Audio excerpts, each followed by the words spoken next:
Bonjour à toutes, bonjour à tous. Bienvenue sur Solaris, la petite chaîne dédiée à l'astrophotographie facile. Nous continuons notre astrophotographie avec le Vespera Pro du sud de Paris avec une pollution lumineuse maximale. Savez-vous ce qu'est un astérisme? Oui, bien sûr, vous en connaissez tous et on avait tous déjà observé. Les astérismes sont des regroupements d'étoiles, sans lien physique, formant des motifs remarquables par effet de perspective. L'exemple le plus connu est la Grande Casserole, située dans la constellation de la Grande Ourse, ici représentée. On pourrait dire qu'il existe deux grandes familles d'astérismes. Les astérismes visibles à l'œil nu, c'est l'exemple que je viens de citer, la Grande Casserole. La seconde famille regroupe des astérismes visibles à l'aide d'un télescope ou d'une lunette astronomique. C'est de cette seconde famille d'astérismes dont nous allons parler. On peut scinder cette seconde famille en deux groupes. Les astérismes liés à des objets célestes du ciel profond. Ainsi, on peut souvent trouver des astérismes associés aux amas. À titre d'exemple, on peut citer l'amas ouvert M11, appelé l'amas du canard sauvage, car ces étoiles les plus lumineuses dessinent un V, évoquant le vol en groupe de ces oiseaux. Le deuxième groupe correspond à des astérismes isolés. C'est de ce second groupe dont nous allons parler dans cette vidéo.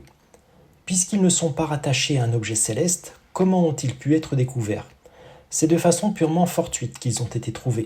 Un jour, un astronome amateur ou professionnel a pointé son instrument d'observation en direction d'un champ d'étoiles, puis il a découvert par hasard un astérisme.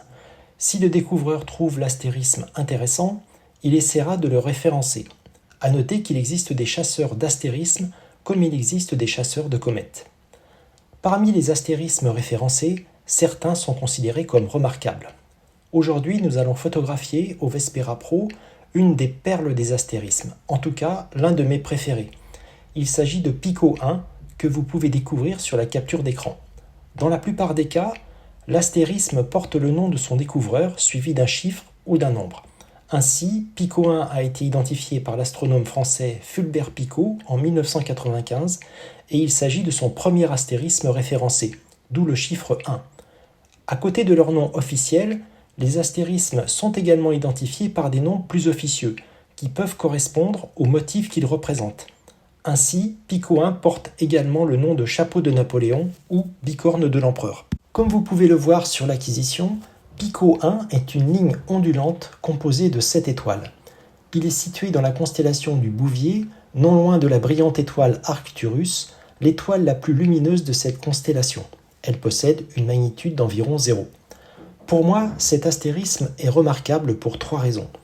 D'une part, son découvreur est français et son nom officieux fait référence à la grande histoire de France. Deuxièmement, on reconnaît immédiatement le motif, ce qui n'est pas le cas de tous les astérismes. Parfois, il faut chercher longuement la forme qu'il représente. Enfin, même s'il s'agit d'un astérisme isolé, donc non rattaché à un objet du ciel profond, il existe dans son environnement proche cette étoile brillante, Arcturus, que vous pouvez voir au nord-ouest de la capture d'écran et qui confère à l'astrophotographie une touche très esthétique. À noter que pour l'astronomie d'observation, il faut bien entendu faire l'inverse, à savoir écarter du champ Arcturus pour pouvoir observer le chapeau au travers de l'oculaire. Un autre aspect assez remarquable de Pico 1 est l'homogénéité des magnitudes des 7 étoiles qui composent le chapeau et qui varient de 9,5 à 10,5.